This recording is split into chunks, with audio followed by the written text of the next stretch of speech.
Welcome to World Energy Television. I'm Richard Loomis, the CEO of World Energy. And today we have the pleasure of visiting with Jim Watt, who is the President and Chief Operating Officer of Buccaneer, Alaska. Jim, thank you very much for joining us. It was a pleasure to be here. So you've recently joined Buccaneer. That's correct. And previously you were with? Renaissance Alaska LLC. And prior to that, goes back to a couple independents, international, in Pakistan, but then primarily most of my career was with Union Texas Petroleum and Texaco. Now obviously as you joined Buccaneer, you're not coming alone.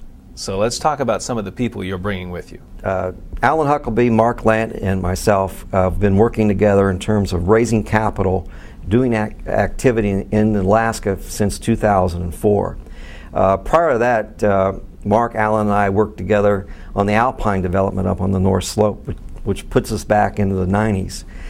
So we have a long history in terms of the core founders and working together. And furthermore, we brought people on board that we have worked with in Alaska.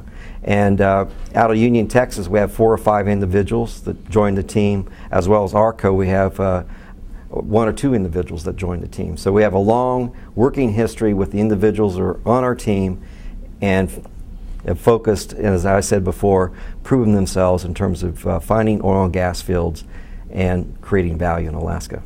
Would it be safe to say that your team knows the history and knows where to find the projects in Alaska?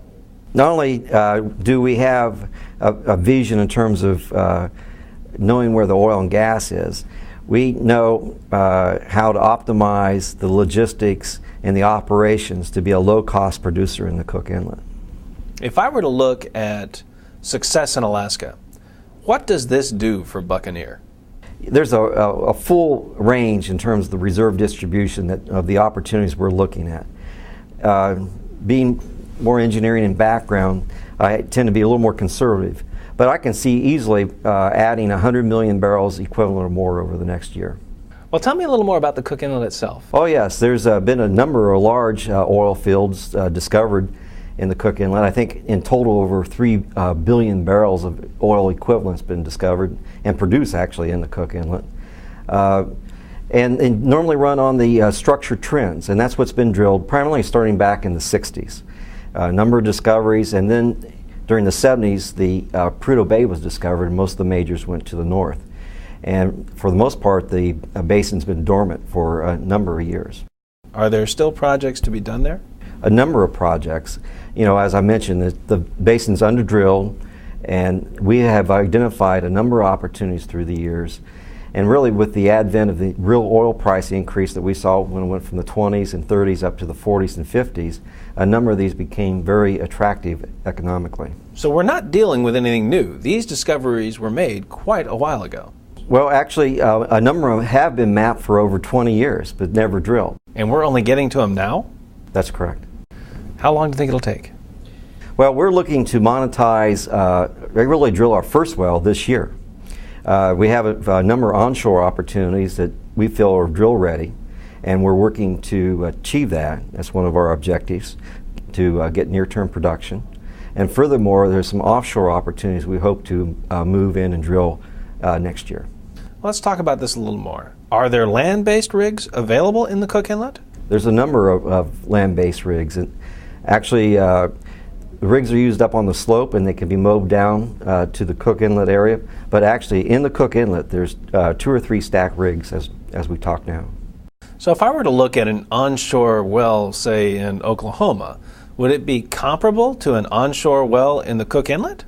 Well, the timeline for permitting might be a little longer, but nonetheless, within existing fields, it would be much the same. For new locations, there's a little more lead time required to obtain the permits, but operationally, it's much the same. Are the people there? Yes. Actually, one of the advantages of the Alaska is that during the winter, most of the activity takes place up on the North Slope. During the summer, most of the activity takes place down in the Cook Inlet. And that allows for this labor pool to move from the North Slope down to the Cook Inlet. And it's a very experienced, trained, and ready, available personnel. As we get into these projects, do they match up with our other projects for Buccaneer? where we have stacked pays? There's several producing horizons that are often produced throughout the inlet. And that's one of the benefits of the inlet, is the fact that you have these stacked pays. Furthermore, the productivity of these sands are well proven, understood, and still being fairly large in size, much larger than what you'd see elsewhere in the lower 48. You've been listening to our discussion with Jim Watt, President and COO of Buccaneer, Alaska, and we'll be right back with more.